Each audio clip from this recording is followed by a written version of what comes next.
রাষ্ট্রপতি জিয়াউর রহমানের হাতে ধরা সংগঠন বাংলাদেশ জাতীয়তাবাদী দলের 1978 সালের প্রতিষ্ঠার পর থেকে এই ইউকিয়া ত্যাগের জনপদে আপনাদের তখন থেকে আপনাদের কাছে আপনারা জাতির কাছে পেয়ে এদেশের উন্নয়নে এদেশের মানুষের শান্তি প্রতিষ্ঠায় যাকে আপনারা পেয়েছিলেন আজকেও আমরা তাকে নিয়েই গর্ববোধ করি।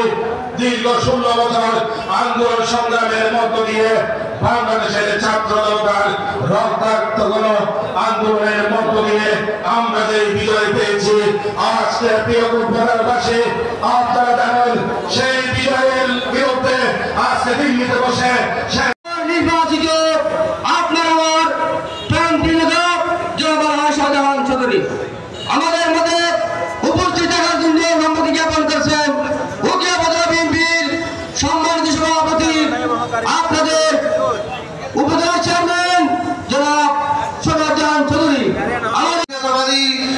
যুবদল উকিয়া উপজেলা শাখার পক্ষ থেকে সংগ্রামী সালাম ও শুভেচ্ছা। প্রিয় উপস্থিতি, আমরা অনেকদিন পর আজকে আমরা এখানে খোলা মাঠে আমাদের সমাবেশ করতে যাচ্ছি। প্রিয় উপস্থিতি, দীর্ঘ 15 বছর এই দেশে হাসিনা সরকার এই বাংলাদেশকে লুটেপুটে গিয়েছে। প্রিয় উপস্থিতি, আমি বাংলাদেশকে নিয়ে বলতে আমাদের দূষণরা এই উকিয়াতে টেকনাফকে আপনার আওয়ামী লীগ সরকার কি করেছে এখানে তাদের যেখানে আপনার ভোটার ভালো সেখানে ভোট বাড়িয়েছে নাইনি কোনো জায়গায় ভোটার লিস্ট তালিকাভুক্ত করতে দেন।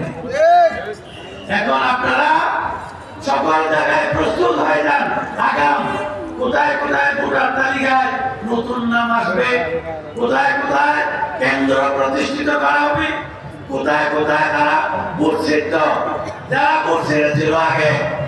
আমাদের এখানে কয়েকটি জায়গা আছে চিহ্নিত, সেখানে আমি চিন্তা করেছি আগের ঘটনা তারা করেছে আমাদের এজেন্টদেরকে মেরেছে। এই সুলতান এবং সরওয়ার যখন উপজেলা ইলেকশন করলো তাদের কোথায় কোথায় এজেন্টকে মেরেছে সেটা আমরা তথ্য সংগ্রহ করে তাদের বিরুদ্ধে আমরা মামলা করব।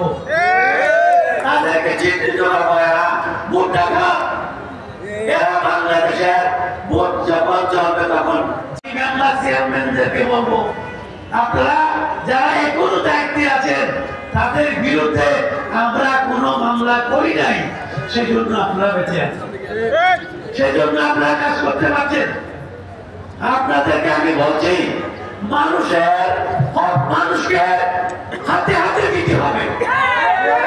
প্রত্যেকটা মেম্বারের সাথে আপনার বৈষম্যমূলক আন্দোলনের ছাত্র একজন থাকবে এবং বিএনপির একজন থাকবে, থাকবে। এদেরকে নিয়ে আপনারা তালিকা করতে হবে, প্রকৃত গরিবদেরকে দিতে হবে। এটা তারেক রহমান সাহেবের নির্দেশ, বিএনপির হেডকোয়ার্টারের নির্দেশ। তারেক রহমান সাহেব বলেছেন প্রত্যেকটা মেম্বারের সাথে একজন একজন বিএনপির নেতা এবং একজন একজন ছাত্র থাকবে। আর বিরোধী দল যদি থাকে সেই এলাকায় সেই বিরোধী দল থেকে একজন থাকবে। এইভাবে তালিকা দিয়েছে সরকারি অফিসারদেরকে দিয়েছে। এখন সেই ব্যবসা চলতে দেওয়া হবে না। এখন জনগণ ভোট দিবে, যাকে দিবে সেই মেম্বার হবে, চেয়ারম্যান হবে, এমপি হবে। আপনারা কি বলেন? সুতরাং আপনাদেরকে মেম্বার চেয়ারম্যান এমপি বানাতে হবে। অফিসাররা এমপি বানালে সেই এমপি বাংলাদেশের মানুষের কোনো উপকারে আসবে না।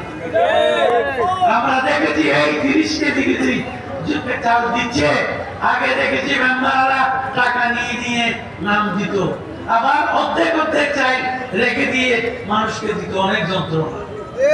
এত কান্দের পরে কেন করা যায়? অফিসার আপনাদের কাছে জবাব দিতে হতো, আপনাদের কাছে দোয়াবের কোনো দোয়াকাই হতো না। সোজা এটা সোজা কথা। এরা যদি আপনার বিভিন্ন বলিয়া তারপরে কি বলে দরগা আমিন, এখানে কয়েকটা টাকা আছে আপনারা তালিকা করেন, এখানে যেখানে যেখানে ভোট ডাকাতি করতো ভোট দিতে দিত না সেই জায়গায় যারা বাধা দিয়েছিল তাদের বিরুদ্ধে মামলা হবে। তাদের মামলার কারণে তাদেরকে জেলে থাকতে হবে। আপনারা স্বাধীনভাবে ভোট দিতে পারবেন ইনশাআল্লাহ। ভাইরা আমার, বিএনপি আপনারা করছেন কেন? বাংলাদেশকে টিকিয়ে রাখার জন্য, বাংলাদেশের মানুষকে নিরাপদে রাখার জন্যই বিএনপি। সুতরাং ভোট কেন্দ্রে মানুষ নিরাপদে থাকার জন্য বিএনপি কাজ করে যাবে। আপনারা সকলে আমাদের জন্য দোয়া করবেন। আপনারা জানেন এই বাংলাদেশ এক একটা ভোট কেন্দ্র 25 লক্ষ টাকা দিয়ে দিয়ে কিনে কিনে মেম্বার হয়েছে, চেয়ারম্যান হয়েছে। এক একটা ভোট কেন্দ্রে মূল্য 25 লক্ষ দেওয়ার জন্য প্রতিশ্রুতিবদ্ধ আল্লাহর কাছে এবং এদেশের মানুষের কাছে।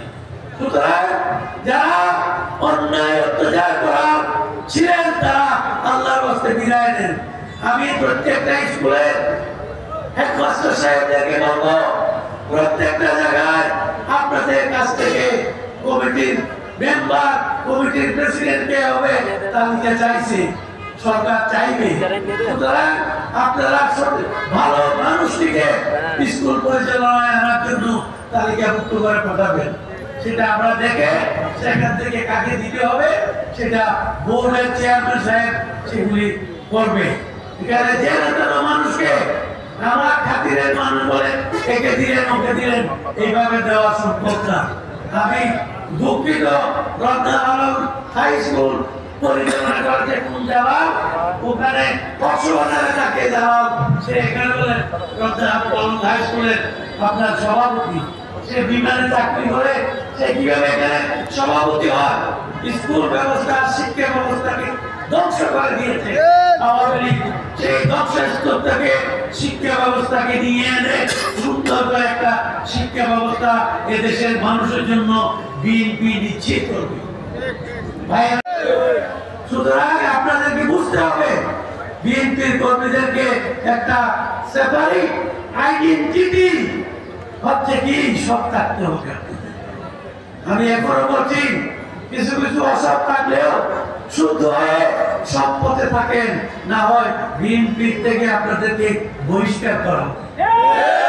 ভাইরা আমার, আপনারা রাজি আছেন কিনা বলেন তো? সকলে দেখেন যারা আপনাদের বিরুদ্ধে হাত তুলেছে সকলে, আমি আপনাদের কাছে কৃতজ্ঞতা প্রকাশ করছি। আপনারা আমাকে সাহস দিবেন, আপনাদের কথা মতো এই অভিযানটা চলবে, এদেশের জনগণের কথা মতো চলবে। এদেশের মানুষ, এদেশের জনগণ বহুত অত্যাচারিত হয়েছে, আর কোন অত্যাচার সহ্য করবে না, আমরা বাদ না যায়। আপনারা ঠিক আছে এই কথা মানেন তো? আপনারা সুতরাং এইভাবে চলবে প্রত্যেকটা জায়গায়।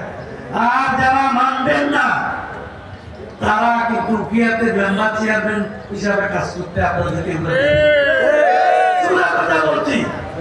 ইউনো সাহেব এবং প্রশাসনে যারা থাকেন তাদেরকে বলছি প্রত্যেকটা হক যাতে জনগণ পায়, জনগণ যে তালিকাভুক্ত হবে সেই জন্য পায়, সেই দিকে দৃষ্টি আপনারা রাখবেন।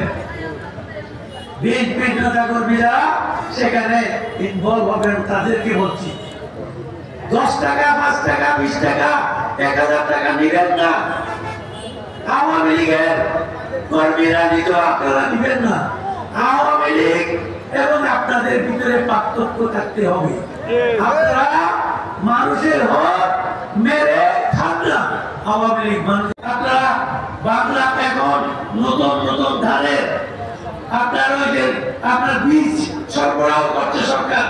কৃষকদেরকে বলছি, আপনারা বিএনপি নেতাদেরকে বলছি, কৃষকদেরকে আপনারা সুন্দর উন্নত মানের বীজ দিয়ে চাষ ব্যবস্থায় কৃষি কাজ করার জন্য, ধান রোপার জন্য, বীজ করার জন্য আপনারা তাদেরকে সাহায্য করেন। আরো অন্যান্য জায়গায় যারা সারের ব্যবসা করেন তাদেরকে বলবো আপনারা আর কোন রকমের স্মাগলিং করবেন না। এদেশের সার